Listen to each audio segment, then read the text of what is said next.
Hi guys, James at Rampant Lion Reviews again for you today with another beer review. For this one, we are going to have a look at another collaboration beer. So this one is half English on the home side, half Latvian on the away side. And out of the two breweries involved in this one, it is actually only the Latvian brewery that's featured on the channel before. When it comes to the English brewery, they're a brewery that have been on my radar for quite a little while, but I just haven't come across any of their stuff in recent times, and that's the main reason why we haven't done anything from them. But from what I gather, these guys are a very kind of adjunct forward brewery. They do lots of kind of big imperial stouts and different fruity juicy sours and stuff like this, but a few other kind of random things as well. But the Latvian brewery are a very solid all-round one in my experience. They made their name when it came to the kind of New England hazy, whatever you want to call them, IPAs, but they've also been doing some more fruity juicy sours and big imperial stouts in recent times as well, and they're probably the best known Latvian brewery across the European continent.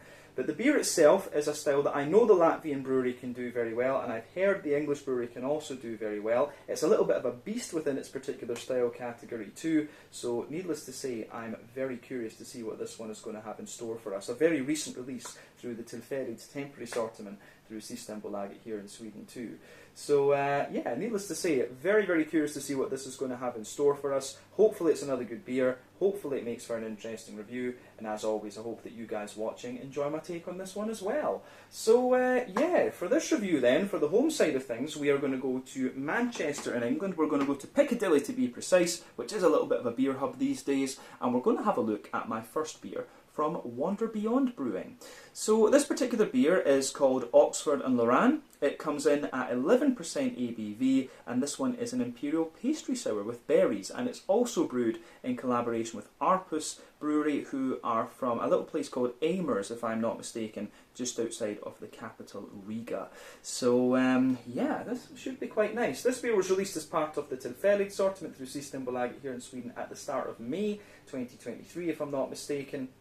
And like I say, this is a style that both breweries are supposed to be very, very good at. But just to give you a little rundown, the berries that are in this one, there is red currant blueberry, black currant gooseberry and blackberry in this one. It's also got a little bit of maple syrup and vanilla in it as well, along with some Simcoe hops. So this one should be pretty nice, and at 11% ABV, this is a little bit of a beast when it comes to the Imperial kind of smoothie pastry sour type category as well. But yeah, let's crack on with this one then and see how we get on. So, as always with my reviews, I'll tell you a little bit about the breweries involved here before we taste the beer. If you want to get straight to the tasting though, just fast forward. All the usual links can be found in the video description below. That's the brewery websites and the link to my other reviews that hopefully I can do in the future from Wander Beyond Brewing, and the other reviews that I've already done from Arpus Brewery, and we will no doubt add more to both of those lists at some point in the near future. But there's all the usual social media down there. If you want to see more reviews, do please consider subscribing to the channel. The support that you give is massively appreciated, and remember, you can go into the channel homepage and search for beer using the geography tagging system. So yeah, just go up to the search bar at the top of the page there, put in your hometown, state, county, province, prefecture, whatever you like. If I've reviewed beers from the area that you search for, they will pop up.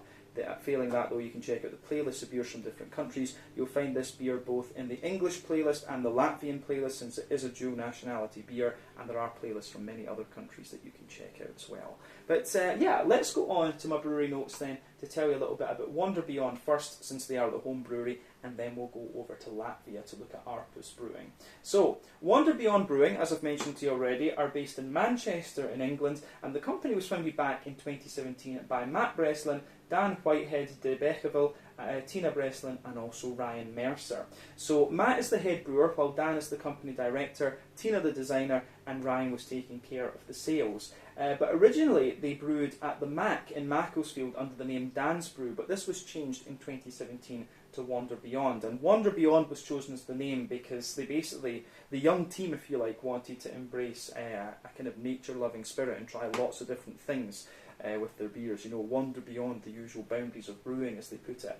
But the original brewery was in the Piccadilly area on North Street, and they opened with a special brewery tap in December of 2017, and they became known very quickly for using different adjuncts in their beers, with a number of fruited sours and also kind of fruited IPAs and stuff like this. But over the last few years they've developed quite an impressive barrel program, and they've done quite a few of the more kind of woody, traditional type, fruity Belgian sour beers, a number of kind of big imperial pastry stouts and stuff, and also a few really interesting barley wines as well, actually. But they also operated a tap room out of this brewery until quite recently too. But very recently, just at the turn of 2023, the UK business unfortunately went into administration, and at the moment they're apparently moving their production over to Europe, and they've placed their Piccadilly location up for sale. So if you fancy a brewery at this point in time, you can buy it for £350,000. But as of May 2023, when I'm filming this review for you, these guys have produced 130 different kinds of beer according to Untappd. And like I said to you, this is quite an adjunct-forward brewery. They've done a number of kind of New England hazy IPAs with different fruits and other things in them, bunch of fruity juicy sours, a lot of imperial pastry stouts, and some interesting barley wines and more kind of Belgian woody type sour beers actually. But yeah, other than that, I don't think there's anything else we really need to say about Wander Beyond Brewing for the moment. So if you want to learn more about these guys, you can of course check out the brewery website. You can follow them on Facebook and Instagram to keep up to date with all the latest goings on, especially the move over to Europe. I'm not sure exactly where they're going to be based from now on. Perhaps they're going to brew at the De Proefbrouwerij in Lochristenhoofd near Ghent in Belgium, because a lot of craft breweries are brewing there at the moment.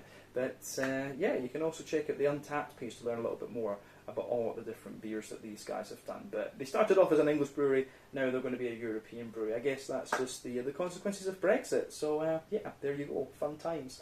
But yeah, let's go on then to the Latvian side of things. So Arpus Brewery, as I've mentioned to you already, are from Latvia, and the company was founded back in 2017 by two home brewers. So this is Geerts Tihomirovs and Vladimir Berezins, and I do hope I'm pronouncing their names properly. Probably not. I have no idea about Latvian as a language. It's very, very different from anything else I've seen.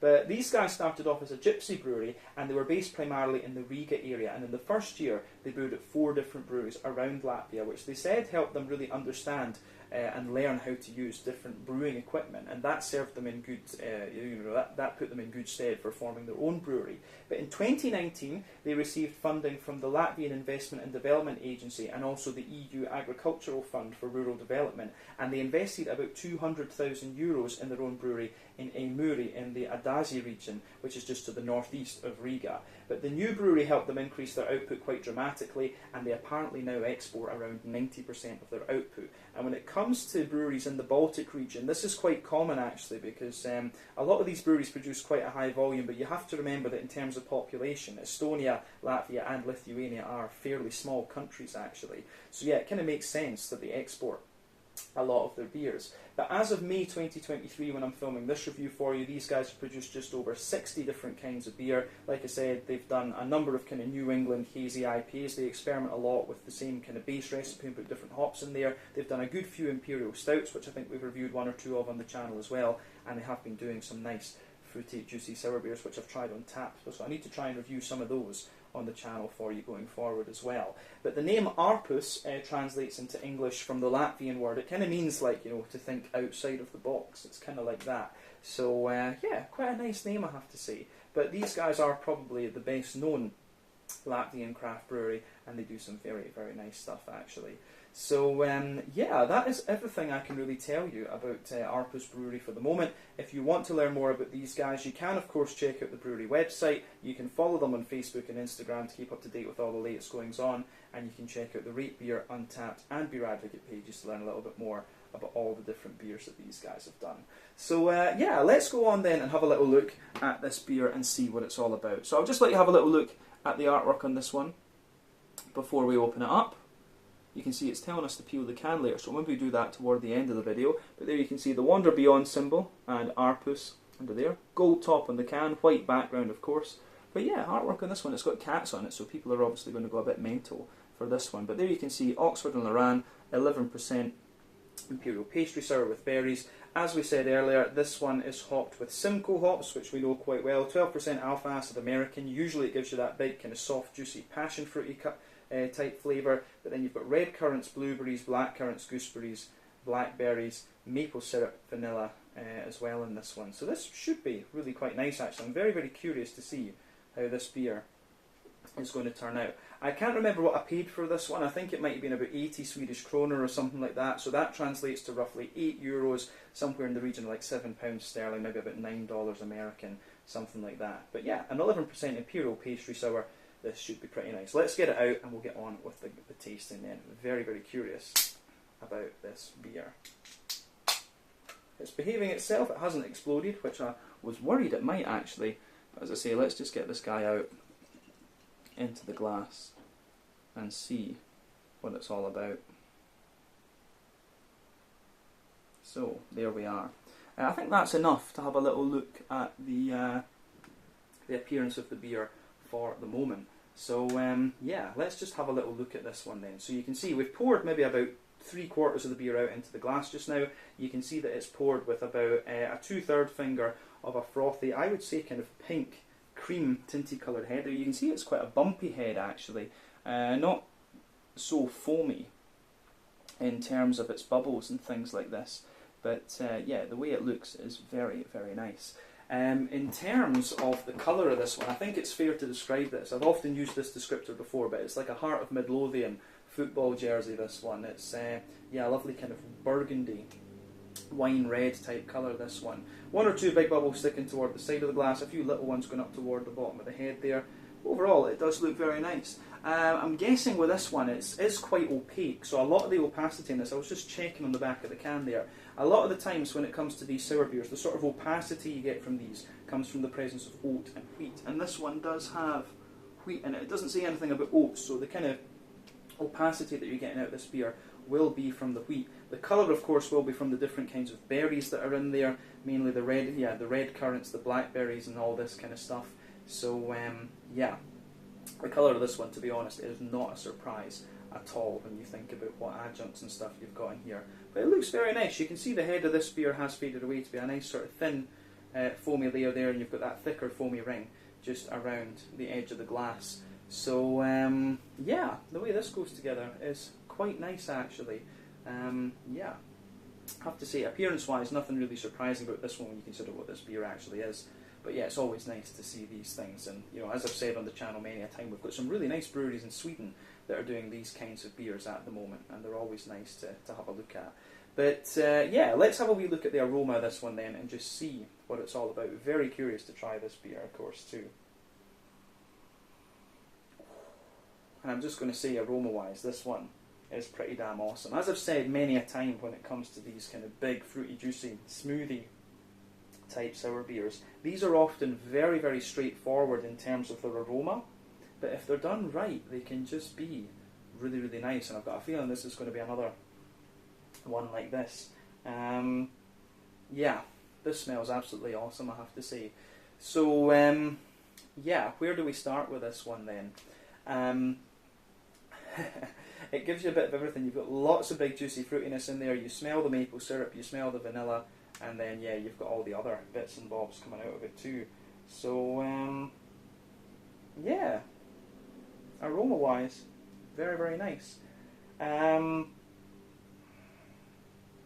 terms of the backbone of the beer then with this one, you get a little bit of that kind of fresh white bready bread crust coming out of this one. Absolutely sort of fresh kind of hedgehog white bready bread crust character in there.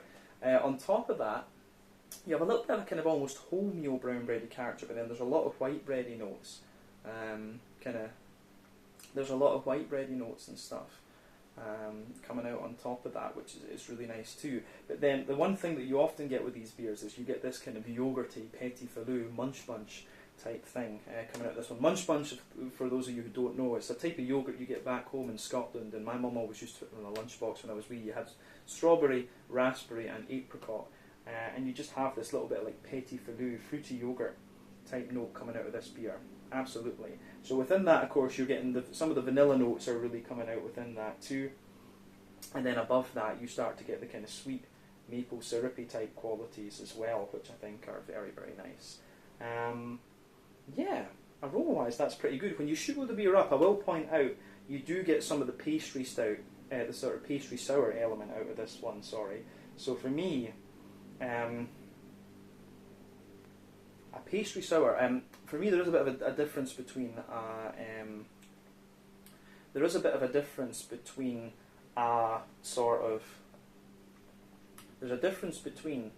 a smoothie sour and a pastry sour for me. The pastry sour often has a little bit of this kind of savoury backbone to it. It's often like a kind of cakey, like a sort of sponge cakey, dry sponge cakey sort of thing, with a wee bit of like, can almost have a little bit of a granola type quality to it as well, whereas the smoothie sours are always very, sweet and kind of lactosey in a sense. And this beer has a little bit of both, but you have to swirl it up quite a little bit to get the more pastry side out of this one. So I'm curious to see how much of that is going to come out in the actual flavour of the beer, especially when this one is 11%, because a lot of the time what they do with these beers is put more and more oats in them, more and more oats and wheat basically, and other sugars to get the alcohol content up. That tends to be a common thing with these ones.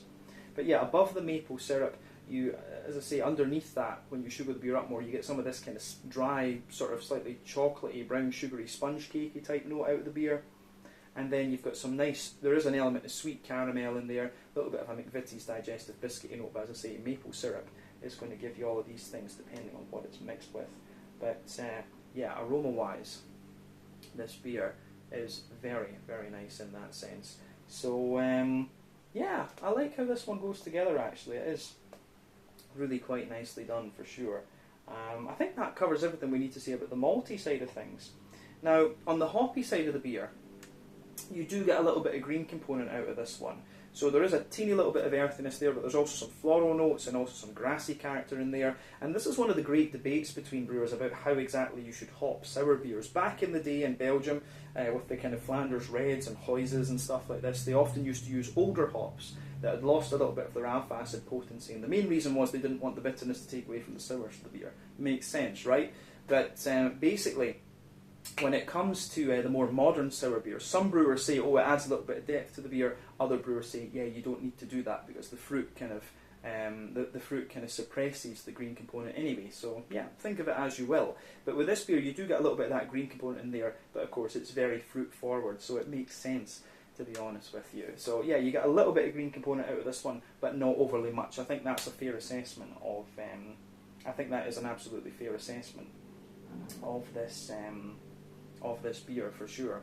So on the yeah, now that we've done the green component, it has a little bit of an almost brambly character to it as well. My gran and grandpa always had brambles in their back garden, and it just had this like woody kind of green type note to it. So you certainly get a little bit of that out of the beer. But what they often do with fruits when it comes to sour beers is they put them in puree. It's just chemistry. The bigger the surface area you have, the better and quicker your reaction goes essentially. So yeah, puree kind of makes sense in this one. But you're getting lots and lots of stuff out of this. So obviously, for me, you can smell the gooseberry underneath and the kind of red currants that are in there forming the backbone. So I've always found that currants are a little bit more kind of oily and smooth compared to berries, which are brighter and juicier, of course. But yeah, you've got that gooseberry type note coming out of this one. You've definitely got some nice red currants in there.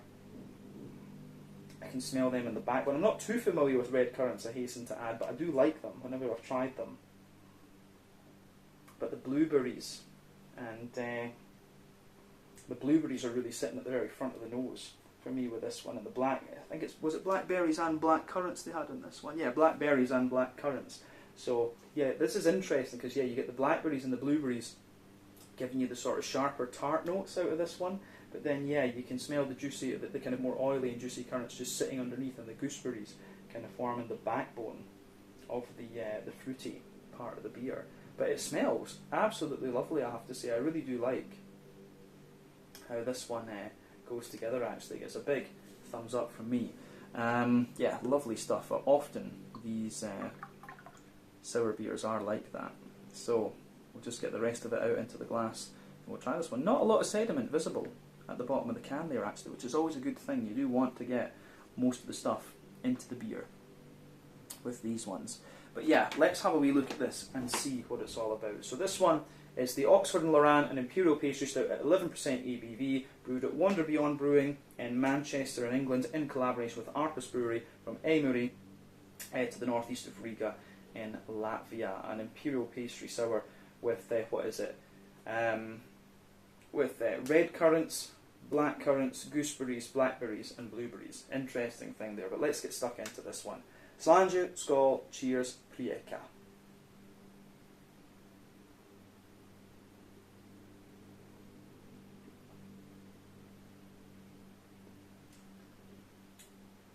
Oh, yeah.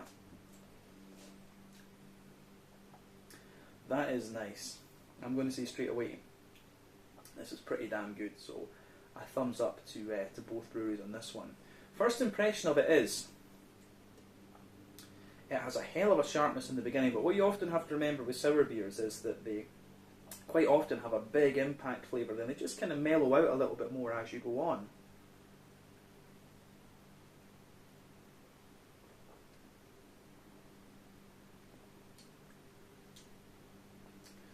So,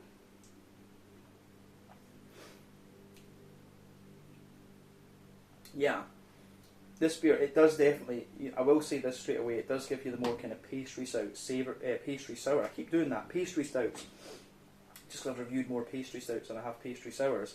This whole pastry trend, I have to admit, I will tell you that I'm not the biggest fan of the whole kind of pastry trend when it comes to beers. I like a bit more old school than that. I like my smoothie sours and my old school Belgian sours, but the pastry sour thing is something that that can be a bit of a hit or miss with me. Some of the pastry stouts and sours can be very, very nice. Some of them I just don't take to. But this one, I think, is really quite nice, but it gives you a lot of this kind of savoury type character in the base. And it takes a wee bit of while to get used to that one, actually, but the savoury character that you get out of this is actually quite sweet. It's not so much granola-y as some of them can really be, actually.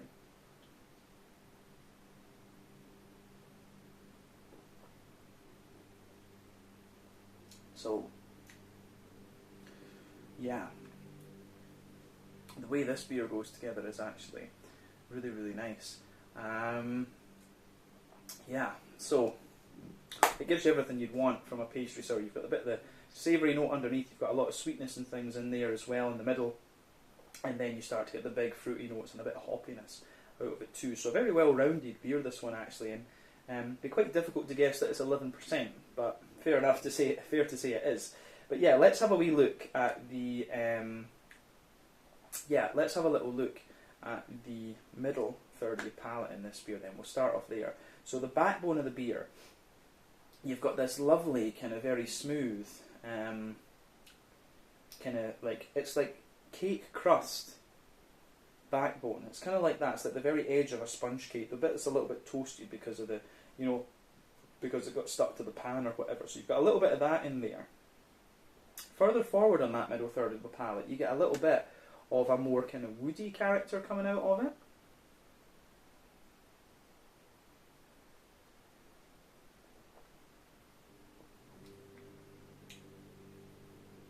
So yeah, there is a little bit of that more kind of woody character coming out of this one. You've got the more as I say, yeah, you've got that kind of woody backbone to it. You've got a little bit more of that yeah, so as I say, above the kind of cakey there is a little bit of an almost dry woody character coming out of this one. Wee touches and nuttiness in there as well. But above that, you start to get this kind of wholemeal, brown bready type character coming out of it, which is good.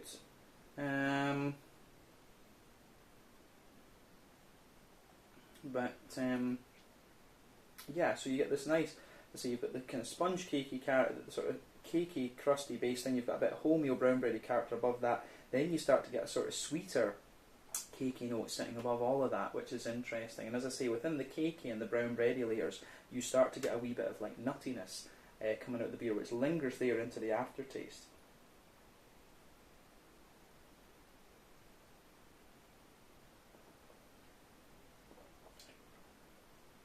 So,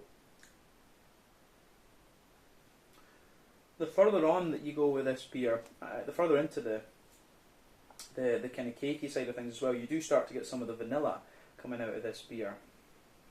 And I would say that above, this beer doesn't have so much of that. It's got above the kind of cakey notes, you do start to get a little bit of the kind of yogurty type thing out of this one. And this, I would say, this is one of the key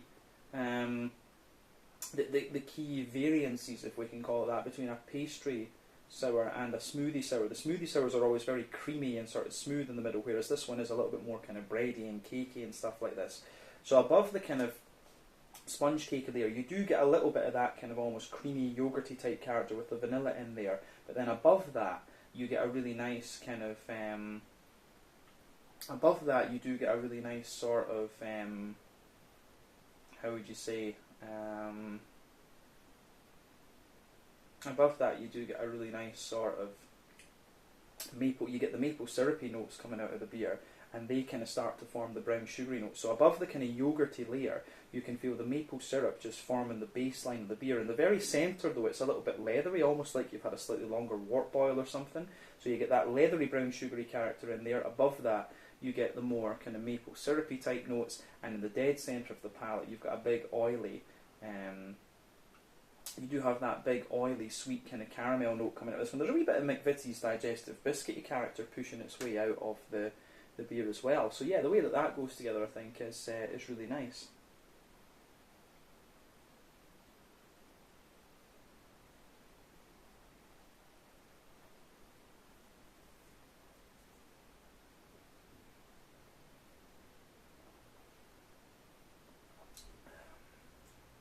But yeah, the way that that goes together, I think, is really, really nice. But yeah, I like that. The malty side of this beer is quite interesting, I have to say. But definitely, yeah, as I say, that for me, this kind of, it sort of cements my conclusion that there's a very distinct difference between, pastry sours and smoothie sours. I do think I like the smoothie sours a bit more, to be honest with you. I like the bigger kind of creamy sweetness that they have, rather than the sort of savoury, cakey sort of thing. But yeah, let's have a wee look at the back third of the palate then. So the border region between middle and back third of your palate, again, you get a nice little bit of bready build-up coming out of this one. It's a kind of mix of white bread and sort of sponge cakey type thing, but then the base of that back third of your palate, you get more of the, you do get a little bit more of the, how would you say,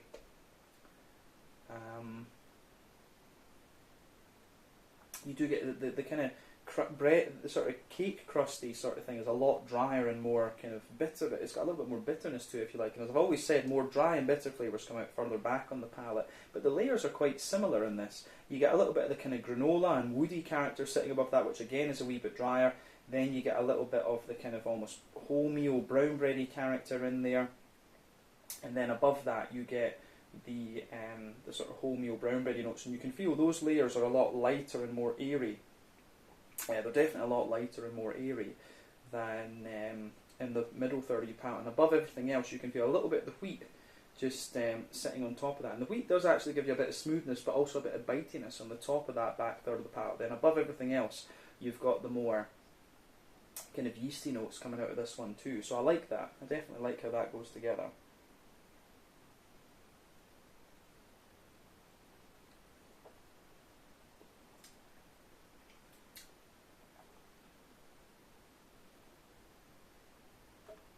So,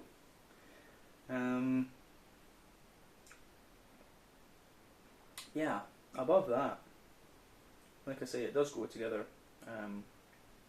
Yeah, it does go together really nicely in that sense. But above all of that, you start to get some of the yeasty notes out of the beer, and you can feel there's this little bit more of a kind of sweet farmhousey brown bread in there, a little bit of honeycomb kind of around it. And for some reason, I always get honeycomb in these beers on the back third of the palates. But yeah, I think that covers the malty and yeasty side of this beer quite well, actually. So yeah, you can feel on the back third of the palate, the flavour is definitely taller. Then as you come further forward into the middle third of your palate, it just kind of condenses down and squashes together that little bit more. So yeah, the way it goes together is quite nice.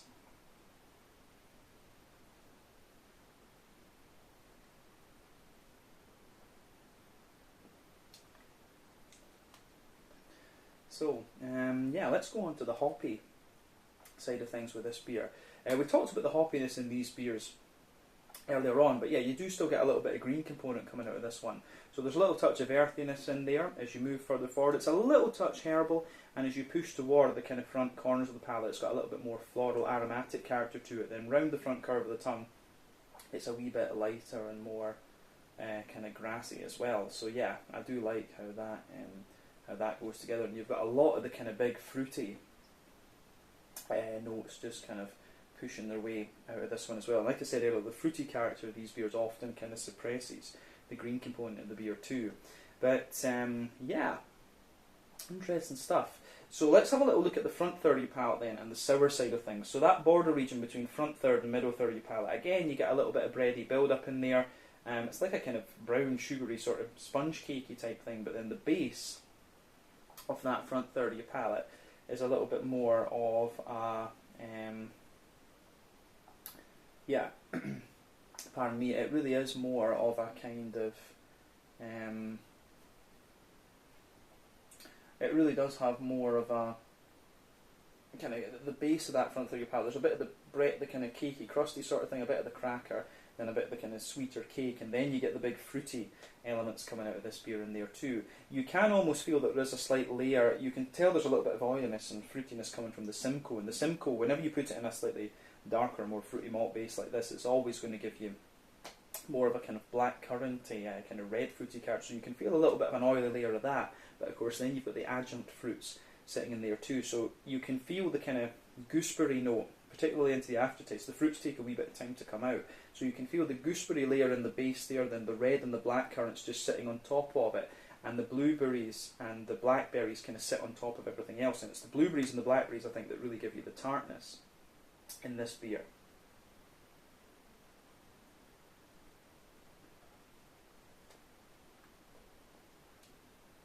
Yeah, no, absolutely. The blueberries, when you take the beer in, just behind that front tip of your tongue, you get the big, so you get that impact, the blackberries and the blueberries in there, and you've got the black currants, the red currants, and then the gooseberries. They're kind of in three layers. You can kind of detect all of those three layers, but then the beer really mellows out, and it's more the oily, curranty notes that come out of it a little bit further. Into the aftertaste, I would say. So yeah, I do really like how all of that pieces together in this one, and that gets a big thumbs up from me. So yeah, I think this has been a really interesting beer to try, actually, this one. So yeah, this has been pretty cool. Yeah, I think we can round off this review with a wee look at the mouthfeel then. So for me, this is definitely, it's kind of pardon me, when I think about this one, I'd say that it's kind of top end of mid body, bottom end of full body. I think that's fair to say.